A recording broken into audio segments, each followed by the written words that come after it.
시청자 여러분 안녕하십니까? 긴급 이슈 점검 시간으로 돌아왔습니다. 오늘 주제는 굉장히 이색적이네요. 네, 요즘 우리나라를 강타하고 있는 이슈 가운데 하나가 바로 초전도체입니다. 국내 모 연구기관이 개발에 성공했다는 논문이 나오면서부터 그야말로 모든 국내 이슈를 덮어버릴 정도로 이제 화제가 되고 있죠. 그만큼 꿈의 물질로 간주가 된 게 바로 초전도체입니다.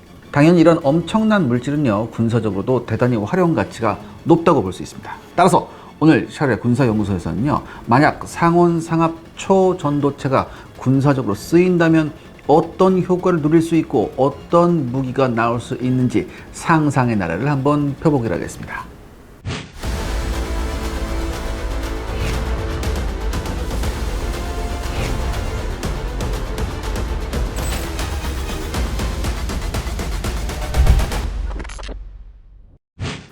초전도체가 뭔가요? 초전도체에 대한 이론적인 얘기는 제가 할 주제가 못 됩니다, 사실. 그리고 요즘 찾아보시면요, 여러분들 하늘의 별만큼이나 많은 이 초전도체에 대한 그 설명이 나와 있으니까 제가 여기서 굳이 또 그 복잡한 걸 설명을 드릴 필요는 없죠. 다만 이 초전도체라는 한마디로 이 초고압, 극저온 등 특정한 조건에서 내부 전기 저항이 0이 되는 겁니다. 0이 되고요. 자기장을 밀어내는 반자성을 갖는 그런 물질을 말합니다. 그러니까 흔히 절대온도라고 불리는 영하 273도에서 여기에서만 엄청난 전기와 특수 소재를 동원해서 구현이 가능하다고 하는데요. 나중에 이제 요걸 이제 조금 온도를 올렸어요. 마이너스 180 몇 도까지 이렇게 올리긴 했는데, 그런데 만약 이게 이런 저온이 아니라 상온에서 초전도체가 실현된다면 무손실 전력 전송이 가능하죠. 그러니까 원래 전력 전송하는 건 이제 구리선으로 하는데 이게 저항이 많잖아요. 근데 이게 전혀 그 손실 없이 전송이 가능하다고 하고요. 그다음에 자기부상열차, 핵융합발전 등 꿈의 기술이 가능해진다고 합니다. 뿐만 아니라 양자 컴퓨터, 그리고 영화 속에서 우리나라가 볼 수 있는 그런 우주선 등도 현실화할 수 있다고 하네요. 이걸 조금 더 쉽게 설명하면요, 먼저 에너지 손실이 감소가 됩니다. 현재 발전소에서 생산한 전기가 가정에 도달할 때까지는요, 4에서 많게는 10%까지 손실이 발생했는데요. 이게 저항이 있으니까.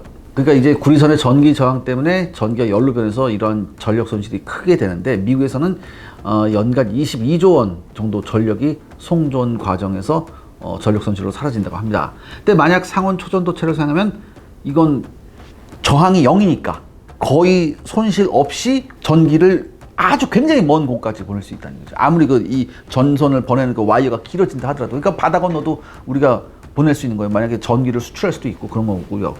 그 다음에 자기우상 기술도 활용할 수 있습니다. 상온 초전도체 위에 자석을 올려놓으면 떠오른대요. 그래서 상온에서도 쉽게 초전도를 실현하게 되면 현재 존재하는 모든 열차를 자기부상 열차로 만들 수 있습니다. 자동차도 마찬가지죠. 이렇게 되면은 비행 접시도 구현이 가능하다고 하네요. 그리고 무엇보다 엄청난 고성능 장치 개발이 가능해진다고 합니다. 이게 무슨 얘기냐? 이 상온 초전도체는요, 컴퓨터 칩, 센서, 그 다음에 메모리 등 전자장치의 성능과 효율을 크게 향상시킬 수 있다고 합니다. 무엇보다도 저항이 제로니까 열이 발생하지 않기 때문에 현대 최첨단 전자기기의 가장 큰 난제를 해결할 수 있다는 겁니다. 이게 뭐냐면, 이 최첨단 전자기기의 가장 큰 난제가 뭐냐, 그 문제가 뭐냐면 발열 문제예요. 이 발열을 어떻게 잡느냐 하는 게 굉장히 큰 문제인데, 이 초전도체는 저항이 거의 0에 가깝기 때문에 이거를 손쉽게 해소할 수 있다는 얘기죠. 그렇다면 만약 이런 초전도체 물질이 군사 분야에 쓰인다면 어떻게 될까? 그게 오늘 여러분들께 말씀드릴 내용입니다. 먼저 어떤 효과를 기대할 수 있을까요? 그러니까 제가 요거를 이제 말씀드리기 전에 저도 팩트 체크를 한번 해봤어요. 그래서 확실한 팩트 체크를 위해서 국내 최고 권위의 과학기술연구대학 교수님들께 제가 자문을 구했음을 미리 밝혀둡니다. 일단 고성능 마이크로칩의 발열 문제가 해결될 수 있다고 합니다. 이렇게 되면은 이 마이크로칩의 효율이요, 지금과는 비교할 수 없을 정도로 향상된다고 합니다. 그러니까 제가 거듭거듭 말씀드리지만 이 전자제품에서 이 열 관리는요, 이 전자기기가 직면한 주요 과제 중에 하나예요. 미래도 마찬가지고요. 특히 날이 갈수록 전자제품의 전력 밀도가 증가하면서 전자회로의 냉각이 매우 어려워졌습니다. 그런데 저항이 0인 초전도체를 이용하면요, 이 발열 문제를 근본적으로 해결할 가능성이 있습니다. 그리고 이렇게 되면 거의 모든 종류의 군사용 전자장치의 성능이 대폭 개선된다고 하네요. 이렇게 되면요, 각종 센서의 정밀도가 향상이 됩니다. 지금과는 차원이 다른 상황 인식 능력을 부여받을 수 있다는 얘기죠. 그러니까 이렇게 되면 냉각 장치가 필요 없게 되잖아요. 저항이 거의 0에 가까우니까. 이렇게 되니까 자연히 전자장치의 크기를 줄일 수 있죠. 또한 이렇게 되면서 전체적으로 고효율화의 추구가 가능해집니다. 초전도체가 적용된 이런 센서 시스템 같은 게 순항미사일에 들어간다.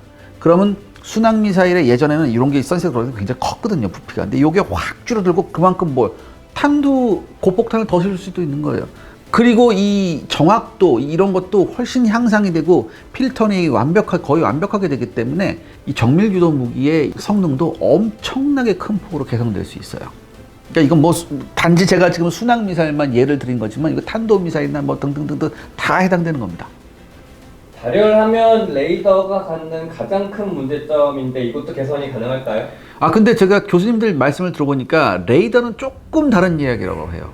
그러니까 나아지긴 한데요. 나아지긴 할 텐데 발열을 완전히 없앨 수는 없다고 합니다. 이게 무슨 얘기냐면 초전도체에서 보통 저항이 0이라고 하는 것은 직류 전류에 대해서만 이래요. 그런데요, 레이더와 같이 주파수가 높은 교류로 가게 되면요, 저항이 생긴다고 합니다. 레이더는 보통 기가헤르츠 대역에서 작동을 하는데요. 이 기가헤르츠 정도 되면요, 초전도체에서도 저항을 0으로 놓긴 또 어렵다고 하네요.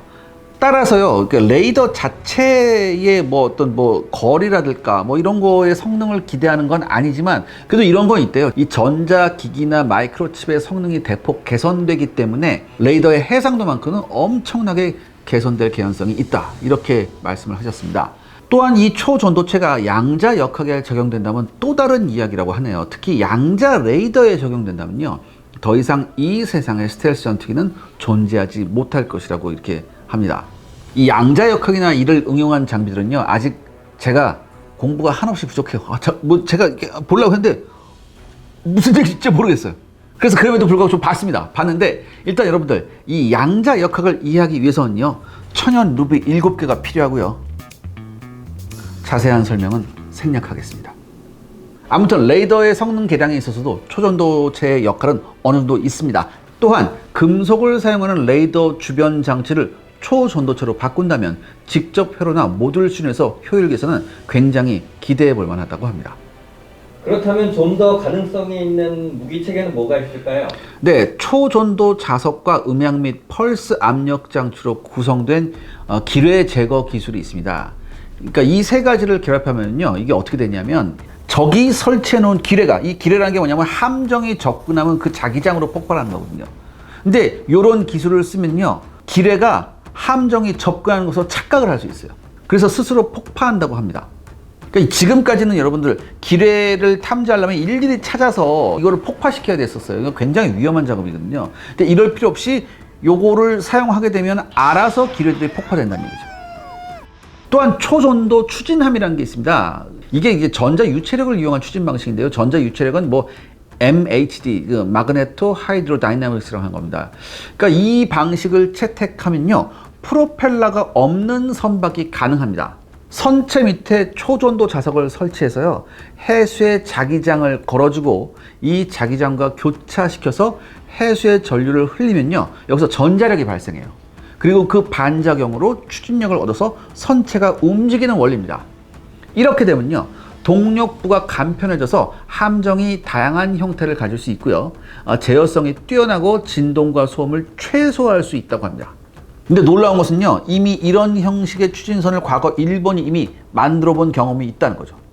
일본은요, 조선해양진흥재단에서 개발비용 30억 원을 투자해서 실험선인 야마토 1호를 1992년 건조해 바다에서 실험 운항에 성공한 바 있습니다. 전자추진선박 야마토 1호를 공개했습니다. 아무튼 일본도 이런 분야에서는 예전부터 좀 기술력을 좀 축적하려고 노력을 한 것 같아요. 그런데요, 이뿐만 아니라 초전도체는 배터리 분야에서도 활용 가치가 아주 높다고 합니다. 그 배터리가 군사적으로 중요한가요? 두말하면 잔소리입니다. 배터리는요, 군사적으로 광범위하게 사용됩니다. 야전용 무전기, 그 다음에 전차와 장갑차를 비롯한 각종 차량, 항공기, 잠수함 등등등 배터리가 안 쓰는 데가 없어요. 특히 드론이나 로봇의 필수적인 에너지원이 바로 배터리죠. 그런데요, 이 에너지 저장 시스템의 초전도체를 활용하면요, 기존 배터리나 축전기와는 차원이 다른 능력을 보여줄 수 있습니다. 실제 SMES라고 불리는 장치가 존재해요. 이게 뭐냐면 슈퍼 컨덕팅 마그네틱 에너지 스토리지라는 이런 장치인데, 한마디로 초전도 코일로 구성된 폐회로에 전류를 계속 흐르게 하면요, 전자기장의 형태로 에너지를 보관할 수 있는 그런 이점이 있대요. 요걸 이용한 장치입니다. 그리고 이렇게 되면요, 배터리의 장점인 큰 용량과 축전기의 장점인 신속한 충전 속도 모두를 가능할 수 있게 한다고 하네요.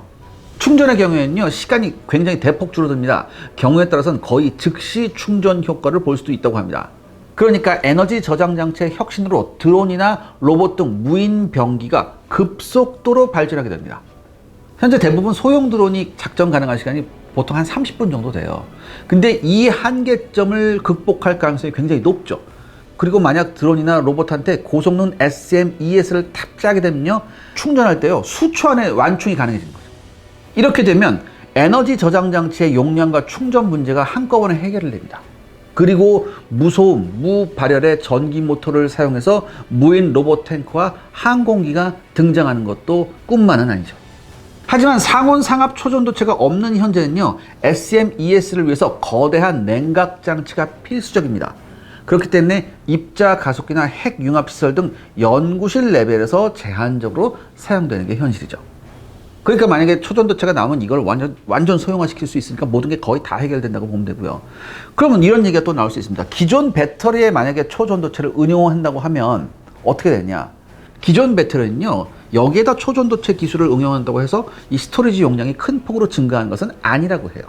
그러니까 한마디로 직류나 교류 인버터, 컨버터 등에 들어가는 코일을 초전도체로 교체해 성능의 향상을 다소 기대할 수는 있지만 그 효과는 생각보다는 제한적이라고 합니다. 그러니까 아예 여러분들 이 기존 배터리보다는 SMES 같은 아예 새로운 개념의 에너지 저장 장치가 나온다고 보면 됩니다.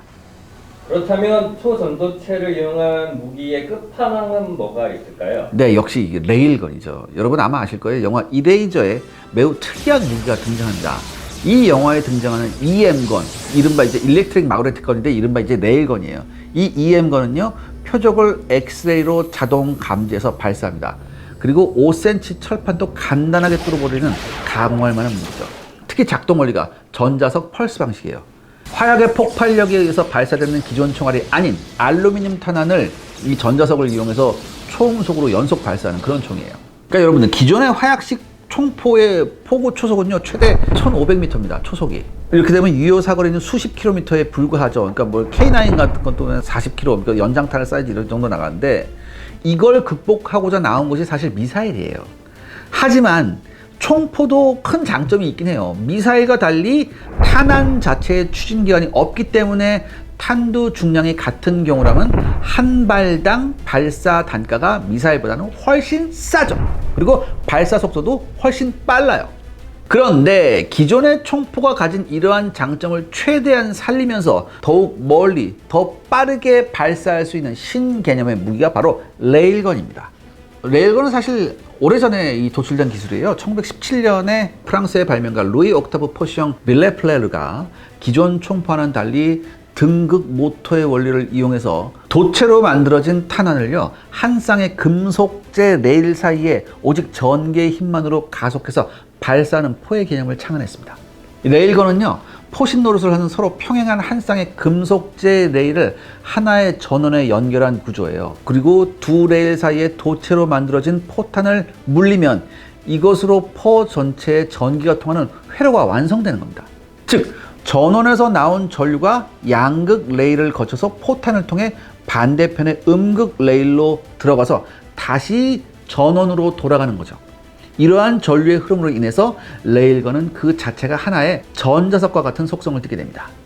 그러니까 양쪽에 있는 레일이요, 포탄이 있는 곳까지 영향을 미치는 자장을 형성해서요, 레일건 회로에 흐르는 전류가 자장 속에서 운동 에너지를 생산하게 됩니다. 그리고 이 에너지로 포탄이 레일을 따라서 움직이면서 가속되는 거죠.